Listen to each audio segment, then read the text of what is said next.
미가서 두 번째 시간이자 또 마지막 시간입니다. 소선지서 우리가 쭉 보고 있는데요. 진선미의 회복, 진선미의 회복이라는 제목으로 하나님의 말씀 함께 나누겠습니다. 고대로부터 지금까지 소위 인간의 존재 삶, 이걸 탐구하는 그 학문이 결국 철학이라고 할 때 그 철학이 추구하고 또 질문하는 것들이 있죠.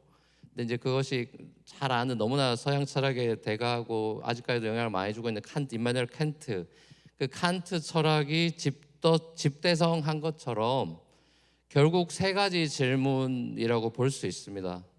우리가 잘 알고 있는 결국 진선미죠.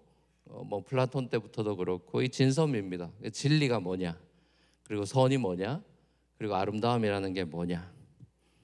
이 질문이라는 게 사실 너무 큰 질문이고 수천 년 동안 해오는 질문이고 또 답이 쉽지 않은 질문이다 보니까 우리가 평소에 이렇게 생각하지 않고 살아가는 그런 질문이라고도 볼 수 있을 것 같아요. 근데 사실은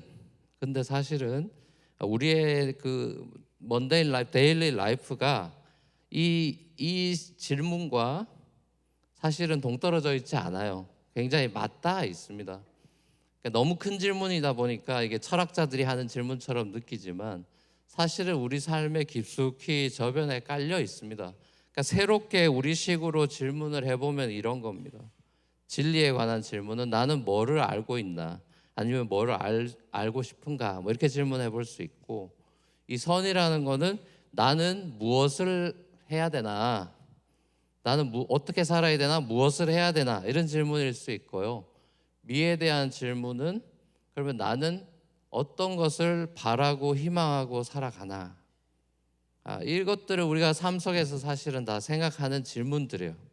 근데 이 질문들이 내 마음속에, 인간이라고 하는 마음속에 있는 깊은 욕망과도 이게 연결된 질문입니다. 그러니까 알고 싶은 욕망, 또 뭔가를 하고 싶은, 행동하고 싶은 욕망, 또 뭔가 미래를 생각하면서 꿈꾸고 희망하고 싶은 그 욕망이 있단 말이죠. 무언가를 알고 싶어하는 그 욕망의 끝에는 사실 진리가 있는 것입니다. 진리에 대한 목마름이 모두가 있는 거예요.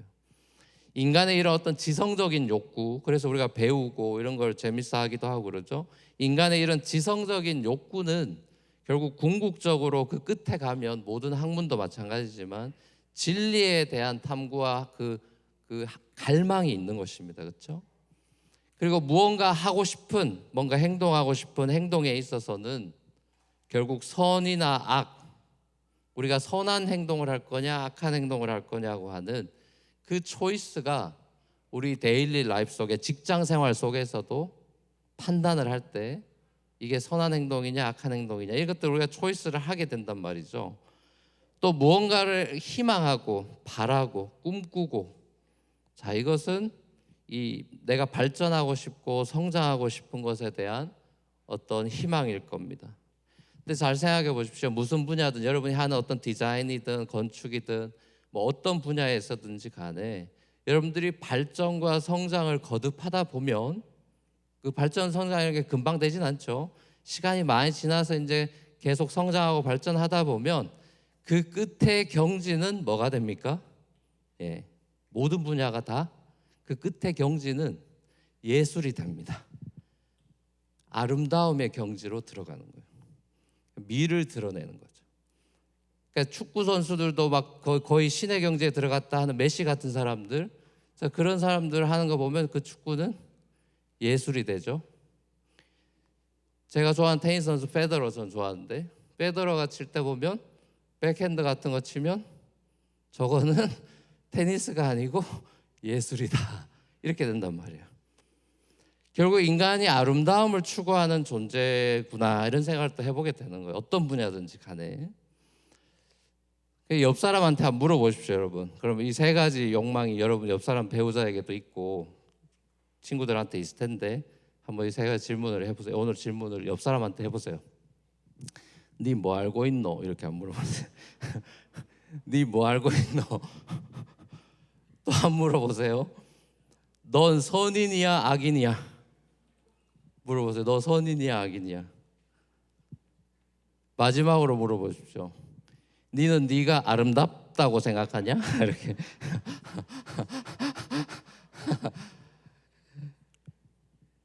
요즘 우리가 보고 있는 이 미가서에는 우리 인간이라는 존재 그리고 삶, 이 본질이라고 할 수 있는 진선미가 타락해버린 그런 이스라엘의 모습을 우리가 쭉 보는 거예요. 소선지선 다 그런 얘기죠. 소위 하나님의 언약 백성으로 구별되게 부름받은 사람들이 그 주위에 있는 수많은 이방 나라들과 비슷하거나 아니면 오히려 더 추한 모습으로 변해버린단 말이죠. 왜냐? 겉과 속이 다른 사람들, 소위 위선의 문제라고 하는 그런 것까지 포함하고 있으니까 어떻게 보면 이스라엘이 주변 나라들보다 더 추한 모습이 되는 거예요.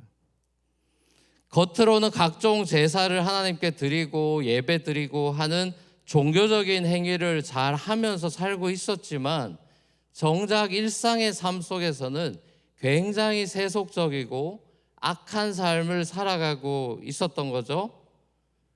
진리도 선함도 아름다움도 찾아볼 수 없는 그런 인간 이하의 삶을 살고 있었죠. 그래서 하나님이 미가 선지자를 통해서 이스라엘에게 소송을 거십니다. 하나님이 이스라엘한테 소송을 걸어요. 오늘 본문이 속한 이 6장은 하나님이 이스라엘을 상대로 소송을 거는 것으로 챕터가 시작이 됩니다. 이걸 비유하자면 마치 언약으로 맺어진 부부가 문제가 생겨서 재판장 앞에 섰어요. 그래서 잘잘못과 시비를 가리는 그런 가정법원의 모습이다 생각해 보면 언약을 저버리고 바람핀 아내가 법정으로 끌려와서 법적인 진술을 해야 되는 그런 상황이다라고 한번 생각해 보면 비슷한 상태입니다. 하나님과 이스라엘의 언약 관계니까 부부의 언약 관계랑 비슷하죠. 먼저 하나님이 원고 입장이 돼서 이스라엘을 향해서 이렇게 진술을 합니다. 나는 와이프 된 이스라엘한테 출애굽의 해방을 가져다 줬고 종되었던 이스라엘의 몸값을 치렀고 그 집에서 구출해내서 자유인이 되게 해줬다. 광야에서도 너희를 보호해줬고 구원하려고 했던 수많은 일들을 내가 행했는데 잘 기억해봐라. 이렇게 진술을 합니다. 하나님이 비유하자면은 나는 남편으로 해야 될 사랑의 언약을 다 신실하게 지켰다 이거예요. 그랬더니 아내 된 이스라엘이 어떻게 반문합니까? 그러면 내가 주님 앞에 나갈 때 예배 드릴 때 뭐 가지고 가면 됩니까? 번제물로 바칠 1년 된 송아지, 1년 된 송아지라는 건 최상급을 말하죠. 최상급 송아지를 들고 가면 헌금으로 가져가면 됩니까? 수천 마리의 양이나 수만의 강줄기를 채울 올리브 그 기름을 주님께 드리면 주님이 기뻐하시겠습니까? 한 수를 더 떠서 이제 내 맏아들이라도 주님께 바치기라도 하기를 바라십니까? 이렇게 진술을 해요. 분명히 이 질문들을 들어보면 이 피고 입장에선 이스라엘의 진술을 들어보면 애리튜드가 있습니다. 애리튜드가 있는 뉘앙스를 충분히 느낄 수 있죠. 뭔가 하나님이 자기들한테 불편한 심정을 이야기한 것에 대해서 이해할 수 없다는 듯이 우리가 도대체 뭘 그렇게 잘못해서 하나님이 이토록 냉정하게 화가 나서 소송까지 걸었는지 따지듯이 반문하는 장면이 보이는 겁니다. 수천 마리, 수만의 강줄기, 맏아들, 이런 표현들은 굉장히 익스트림한 표현들이에요. 예를 들면 싸울 때 맨날 당신 이러잖아 이런 것처럼 익스트림한 표현을 하는 거예요. 그랬더니 하나님께서 뭐라고 대답하십니까? 유명한 8절 말씀으로 대답하죠. 미가서에서 우리에게 제일 잘 알려진 말씀이죠. 미가서 6장 8절 같이 한번 읽어보겠습니다. 시작. 너 사람아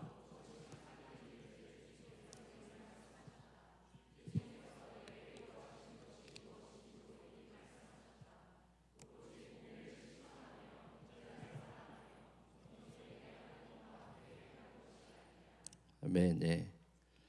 여기 보면 이스라엘에게 하나님께서 진짜로 원하시는 게 세 가지다라고 요약이 돼 있죠. 두 단어로 싹 다 요약을 하면 공의, 인자, 동행 요래될 텐데, 자, 이 세 가지가 제가 서두에 말씀드린 인간의 진선미와 전 연결이 된다고 봐요. 하나님의 이 언약 백성인 이스라엘이 하나님으로부터 진리의 율법을 받았죠.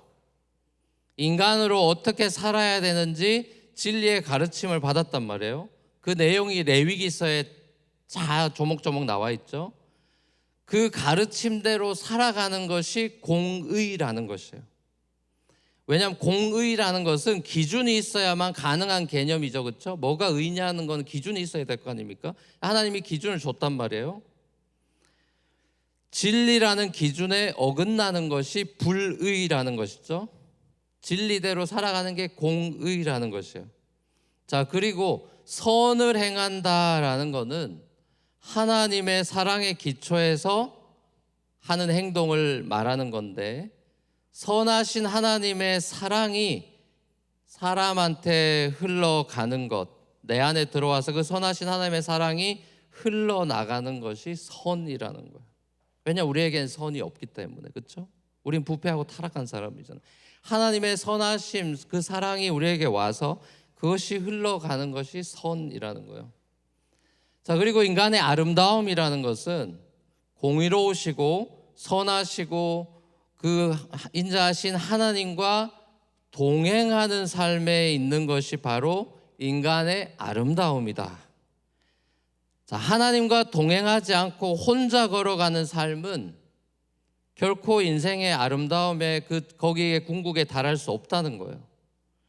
아담이 혼자 지내는 것이, 창세기에 보면 아담이 혼자 지내는 것이 하나님 보시기에 좋지 않았다 이래 돼 있죠. 아름답지 않은 거예요. 자, 인간이 하나님과 동행하지 않고 혼자 살아가는 모습은 아름답지 않다는 거예요. 그 아담이 혼자 사는 게 아름답지 않다는 건 독신이 아름답지 않다는 얘기를 하는 게 아닙니다. 그 파트너와 함께 공동체를 이루어 살아가는 인간의 모습을 보여주는 장면이죠. 자, 인간은 하나님의 형상이죠. 하나님은 공동체죠. 성부, 성자, 성령, 그 사랑을 나누는 관계죠. 인간이 그렇게 지음을 받았기 때문에 인간은 공동체로 살아가게, 동반자가 있게끔, 독신이라 할지라도 가족들과 교회 가족들과 함께 동반자로 살게끔 하셨단 말이에요. 자, 근데 그 지음 받은 대로 살아가지 않을 때 그것은 인간의 아름다움을 잃어버리게 되는 것이죠. 자, 결국 하나님께서 자신의 언약 백성인 이스라엘에게 요구하시니 공의, 인자, 하나님과 동행하는 동행이라고 하는 것은 하나님께서 당신의 형상으로 지으신 인간을 회복하시고자 하는 하나님이 원하신 참된 인간이라는 존재의 모습이 되는 거죠. 자, 근데 안타깝게도 이스라엘은 하나님의 말씀에 순종하지를 못했고 하나님이 원하시는 언약 백성으로서의 삶을 살아내지 못했습니다. 자, 그래서 선지자의 예언대로 북이스라엘이 망해버렸고 먼저, 그 다음에 남유다가 또 멸망했죠. 자, 그렇게 하나님께서 북이스라엘하고 남유다를 멸망시키셨지만 하나님의 시나리오는 그게 끝이 아니었죠. 하나님은 선지자들을 통해서 항상 주셨던 메시아에 대한 그 약속대로 때가 참에 예수 그리스도를 미가 선지자의 예언대로 다윗의 동네인 베들레헴에서 태어나게 하셨습니다. 그게 지난주에 우리가 5장 봤죠. 다윗과 맺으신 언약대로 다윗의 아들로 예수님이 이 땅에 오셨습니다. 자, 그리고 이스라엘을 예수님이 대표하셔서 하나님께서 이스라엘에게 요구했던 그 언약 백성으로서의 삶을 예수님이 대표 선수로 살아내셨어요. 공의를 행하시고 인자를 사랑하시고 겸손히 하나님과 동행하는 삶을 사셨습니다. 그리고 마침내 십자가에서 하나님의 그 공의로운 심판을 예수님이 받으셨죠. 우리 죄인들을 위해 대신해서 죽으셨고 3일 만에 부활하셔 살아나셔서 이 땅에 하나님의 나라, 하나님의 왕국을 공식적으로 inaugurate 하셨고, 자신이 온 세상의 구주라는 사실을 천하에게 밝히셨습니다. 그걸 우리는 복음이라고 하죠. 복된 소식이죠. 자, 이제 하나님 왕국의 영원한 왕 되신 예수 그리스도를 믿고 따르는 사람은 그리스도 안에서 하나님 나라, 하나님 그 왕국의 새 언약의 백성이 된 거죠. 뉴 카버넌 피플이 됐단 말이에요. 그렇죠? 구약의 이스라엘과는 다르죠. 우리는 예수 안에서 뉴 카버넌 피플이 되는 은혜를 얻었습니다. 그리스도 안에서 새 사람으로 변화됐고 그 사실을 확인하는 것이 바로 세례라는 것이죠. 바울은 그러므로 누구든지 그리스도 예수 안에 있으면 새로운 피조물이다. 이전 것은 지나갔으니 보라 새 것이 되었도다. 이렇게 선포하는 것처럼 우리가 그리스도와 연합하고 세례받은 사람은 이제 새 언약 백성이 돼서 새 언약의 상징인 떡과 포도주를 먹고 마시는 성찬에 참여하는 사람이 되죠. 그게 새 언약 백성이 누리는 특권이자 은혜이자 하나님의 그 선물이죠. 자, 이렇게 그리스도 예수 안에서 하나님과 새 언약을 맺은 하나님의 새로운 백성들, 이 사람들도 또한 구약 백성들하고 똑같이 공의를 행해라, 인자를 사랑해라, 겸손히 하나님과 동행해라 라고 그 똑같은 부르심을 우리가 언약 백성으로 받습니다. 말 그대로 하나님의 진선미로 하나님의 영광과 아름다움을 이 세상 가운데 드러내라는 소명으로 우리가 부르심을 받죠. 자, 이거를 산상수훈에서는 예수님이 왕 대신 예수님이 산상수훈에서 킹 스피치 하는 게 산상수훈이죠. 자, 거기에서 예수님이 이거를 세상에 너희가 세상의 소금이다, 세상의 빛이다 이렇게 얘기를 하셨어요. 산상수훈이 예수님께서 이 땅에 오신 메시아로서 자신의 왕국에 참여한 하나님 나라의 새 언약 백성들에 대해서 이렇게 살아야 된다고 윤리 강령을 준 게 산상수훈이잖아요. 자, 그것이 여러분 잘 아시다시피 구약의 10계명을 재해석하면서 티칭을 하시지 않습니까? 구약을 예수님이 재해석하시면서 공의와 인자와 동행의 삶을 살아가는 하나님 나라의 시민 윤리를 가르쳐 준 게 산상수훈입니다. 여러분, 이 윤리학, 에틱스라고 하는 윤리학에서 소위 최고의 선, 궁극의 선, 그걸 이제 라틴어로는 수넘 버넘이라고 얘기하는 그 궁극의 선. 기독교 윤리학에서는 이 수넘 버넘을 산상수훈에 나와 있는 이 크리스천 에틱스의 핵심인 먼저 하나님 나라와 그의 의를 구하라. 이게 크리스천 에틱스의 수넘 버넘이에요. 먼저 하나님 나라와 의를 구하는 삶. 이게 예수님이 킹으로 오셔서 기독교 크리스찬 새 언약 백성이라면 윤리적으로 이렇게 살아야 된다라는 그 수넘 버넘으로 말씀하신 게 바로 그 유명한 마태복음 6장 33절인 하나님 나라와 그의 의를 추구하는 삶. 그 구체적인 예가 10계명으로 디스크라이브가 돼 있는 거죠. 자, 근데 그거를 요약하면 결국 예수님이 요약해 주셨듯이 하나님을 사랑하고 이웃을 사랑하라라는 전제가 되죠. 그러니까 공의와 인자와 동행의 삶이라는 것이 요걸로 율법이 요걸로 이제 요약이 되죠. 결국 인간의 진선미라는 것이 하나님을 사랑하고 이웃을 사랑하는 모습에 있다라고 예수님이 정리를 해 주셨어요. 10계명을. 그렇죠? 자, 일상의 삶 속에서 진리의 영이신 우리가 성령을 따라 살아가는 저와 여러분이 거짓이 아니라 진실을 추구하고 또 더불어 살아가는 이웃들을 향해서 예수님처럼 그 긍휼의 눈으로 바라보게 되는, 그걸 뭐라 그럽니까? 구약에서는 결국 그걸 인자, 헤세드라고 얘기하는 거죠. 그리고 내가 주인이 되어 살아가는 것이 아니라 겸손히 주인 대신 주님과 동행하고 순종하며 동행해 살아가는 삶이 우리 성도들의 새 언약 백성의 데일리 라이프 스타일이 돼야 된다라고 예수님이 가르쳐 주셨어요. 사도 바울도 에베소서에서 이 새 사람 된 이 성도를 빛이다 이렇게 예수님처럼 빛이라고 비유하면서 이 빛된 사람들의 열매가 있다 이러면서 빛의 열매는 뭐라 그러면 세 가지로 얘기하죠. 모든 착함과 의로움과 진실함에 있다 이렇게 얘기하지 않습니까?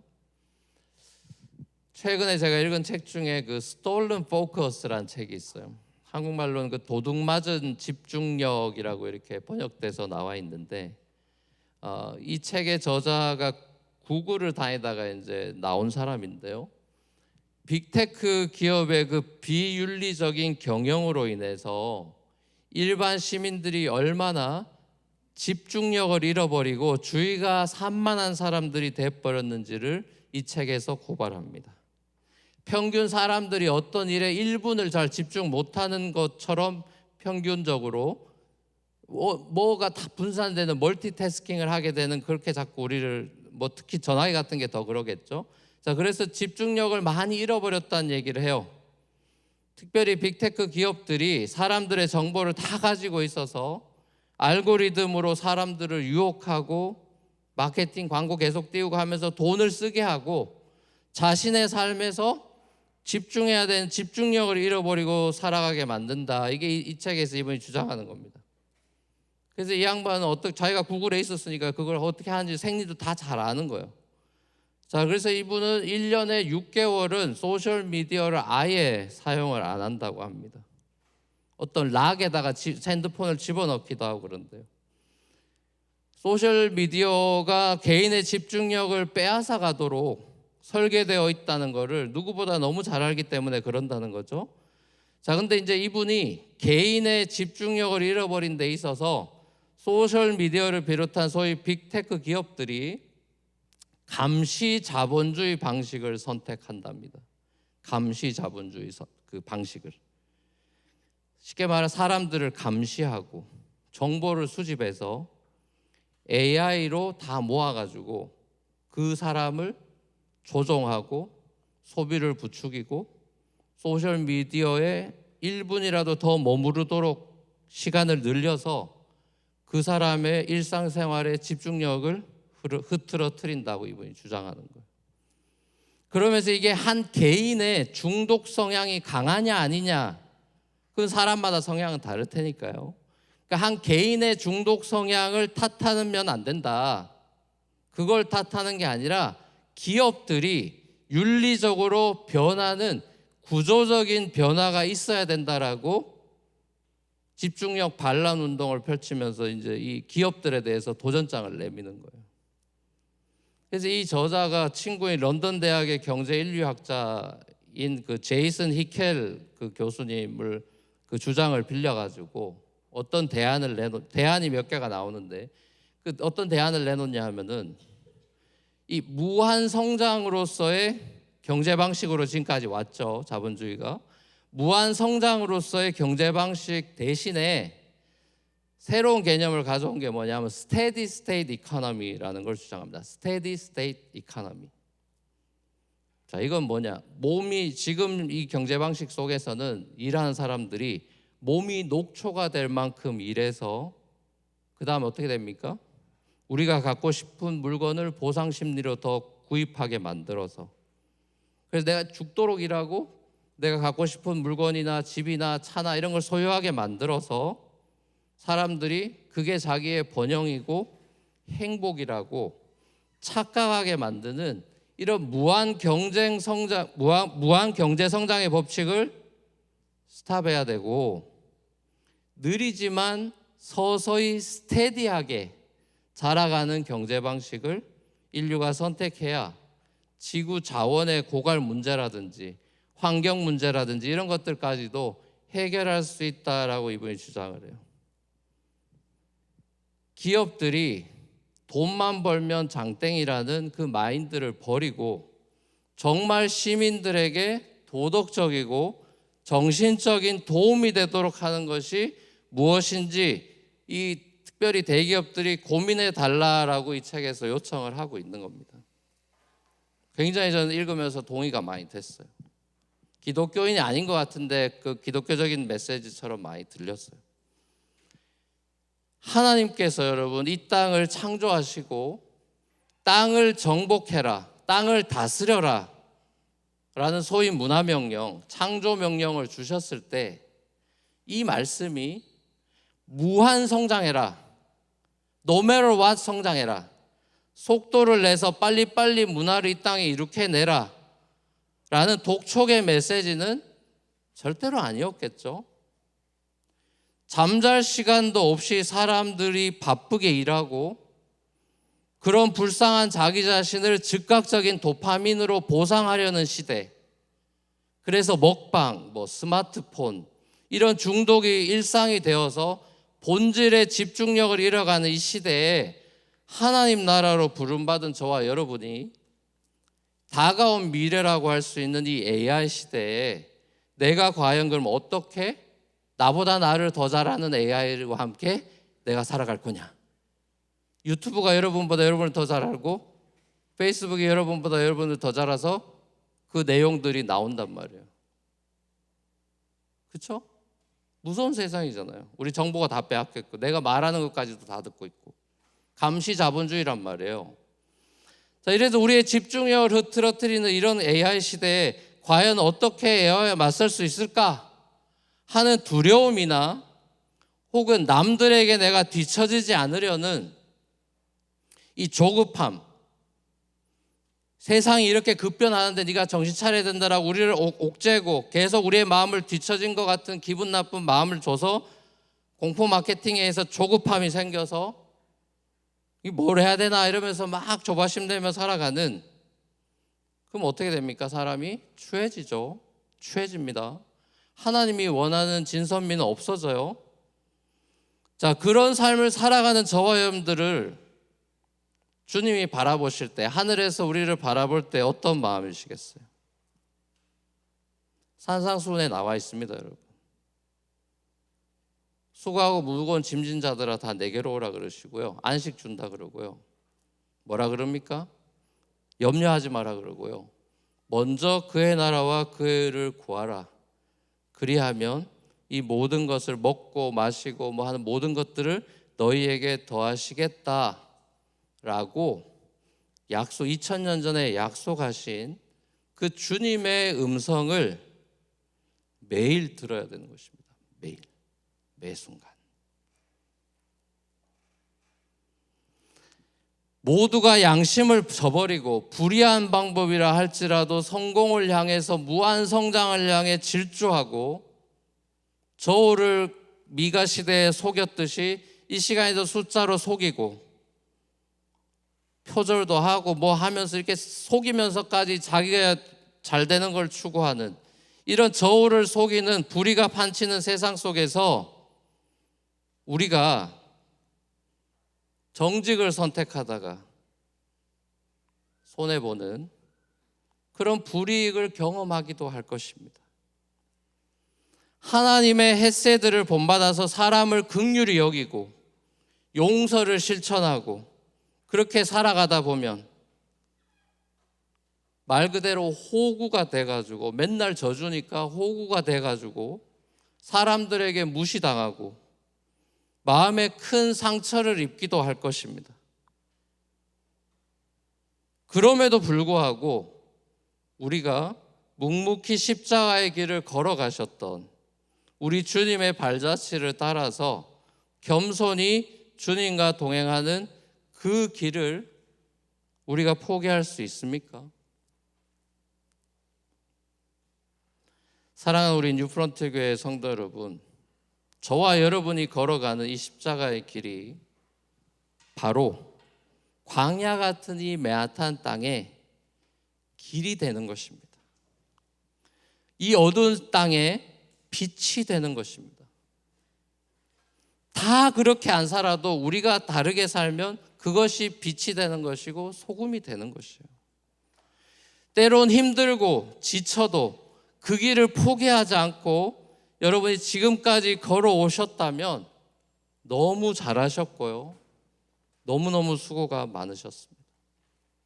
그리고 앞으로도 그 길을 우리가 포기할 수 없다고, 포기하지 말자고 순에서 가정에서 서로 격려하는 것입니다. 그날이 가까울수록 더욱 그리하자. 히브리서 설교자가 이렇게 얘기하죠. 설교를 마무리하면서 옆 사람에게 한번 격려해 주면 좋겠어요. 지금까지 잘 왔고 잘 살아왔고 앞으로도 주님과 함께 화이팅이다, 힘내라, 와이프에게 남편에게 째려보면서 한번 얘기해 보세요. 잘 살아왔고 힘내라고. 화이팅. 예? 격려하십시오. 잘 살아오셨습니다. 크리스찬으로 살아가는 게 만만치가 않습니다. 그렇죠? 주님이 우리에게 그 영광스러운 길로 초대하셨고 우린 그 길을 가고 있는 것입니다. 비틀거리지 않고 때론 비틀거리더라도 그 아름다운 길을 끝까지 고수하며 나아가는 저의 삶이 되기를 우리 주님의 이름으로 간절히 축원합니다.